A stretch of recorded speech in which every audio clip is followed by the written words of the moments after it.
So one last thing connected to the law of sines is finding the area of a triangle when you're not given the height directly. And so we can see our triangle drawn for us in a similar fashion to what we've seen in the previous law of sines examples, with angle A on the left, angle B on the right, angle C up at the top.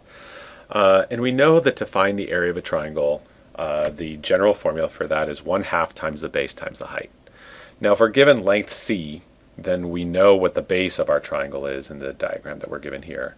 But if we're given one of the other two sides, or if we're given a couple of angles, we are not directly given the length of the height, which makes it challenging for us to find the area. But we can kind of take advantage of some of the information that we were trying to find before with the law of sines examples, where we can calculate the height if we know an angle and the side that's adjacent to it. And so, for example, if the given information in a problem is of the format side, angle, side. So let's say we're given angle A, and then we were given the two sides that surround it. We could use C to function as the base of our triangle, and then we can calculate what the height of our triangle is using the same approach that we did for those law of sines questions by doing B times the sine of A. If I set up a little sine equation, we can say that the sine of A is equal to, in this case, H over B for the right triangle that we've created by dropping that perpendicular down. And so then if I just multiply both sides by B, I end up with the height equaling B times the sine of A.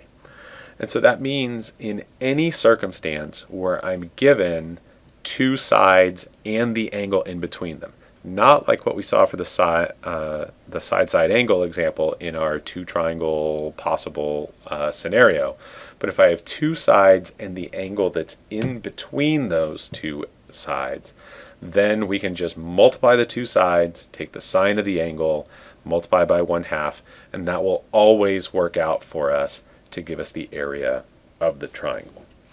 So for the example that we have below, you can see I've kind of scrambled the letters around. So really we're given length A, we're given length B, and we're given angle C, but the most important element of this is that we have the two sides surrounding the angle that's given to us. And so that means that our formula from up above is going to apply even though the letters are mixed up.